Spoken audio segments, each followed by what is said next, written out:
नमस्कार साथीहरू, तपाईँहरूलाई स्वागत छ हाम्रो यस युट्युब च्यानलमा।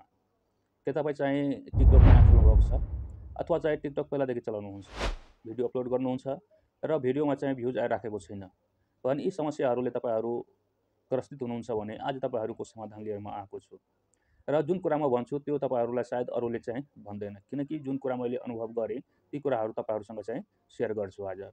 यदि तपाईँ नयाँ टिकटक आइडी खोल्नुभएको छ अथवा चाहिँ पहिलादेखि नै चलाउनुहुन्छ तर भिडियो अपलोड गर्नुहुन्छ, भिडियोमा चाहिँ भ्युज आइराखेको छैन भने तपाईँहरूलाई लाग्छ कि मेरो टिकटक आइडी फ्रिज भइसकेको छ अथवा विभिन्न समस्या हुनसक्छ भन्ने तपाईँहरूलाई लाग्छ। तर चाहिँ आज म तपाईँहरूलाई एउटा सानो ट्रिक बताउँछु, जुन तपाईँहरू गर्नुहुन्छ भने तपाईँहरूको आइडीमा चाहिँ राम्रो भ्युज आउन सक्छ।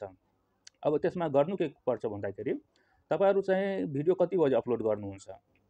हुनसक्छ तपाईँहरू चाहिँ भिडियो जुनसुकै समयमा अपलोड गर्नुहुन्छ अथवा चाहिँ प्रायः चाहिँ मैले के हेरेको छु भने व्यक्तिहरूले चाहिँ साँझ चाहिँ 6 बजेपछि चाहिँ भिडियोहरू अपलोड गर्न थाल्छ। 6 बजेदेखि लिएर 9 बजेसम्म चाहिँ भिडियोहरू चाहिँ अपलोड गर्ने गर्दछ। तर ती समयमा केही समस्याहरू पनि छ।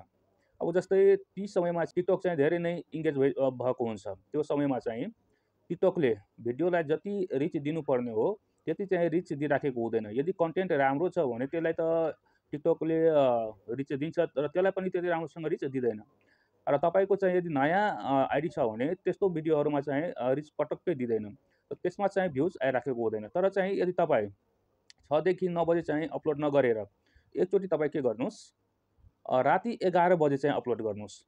त्यतिखेर चाहिँ के हुन्छ भने टिकटकको जुन इङ्गेजमेन्ट हुन्छ त्यो चाहिँ कम भएको हुन्छ र टिकटकले चाहिँ स्वाट्टै चाहिँ तपाईँहरूको भिडियोको रिच चाहिँ बढाएर दिन्छ। र जब चाहिँ रिच बढ्छ भने राति चाहिँ व्यक्तिले हेर्न पाउँदैन भने बिहान चाहिँ पक्कै तपाईँहरूको चाहिँ भिडियो अरू व्यक्तिले चाहिँ आफ्नो आइडीमा चाहिँ हेर्न पाउँछ। किनकि मैले चाहिँ आफ्नै एउटा साथीको चाहिँ टिकटक आइडी खोलिदिएँ, भर्खरैको कुरा हो, 1-2 दिनको कुरा हो। र मैले चाहिँ के भने उहाँलाई कि तपाईँ 6 बजे 7 बजे चाहिँ भिडियो अपलोड नगर्नुहोस्, तपाईँ चाहिँ एकचोटि राति 11 बजे चाहिँ अपलोड गर्नुहोस्।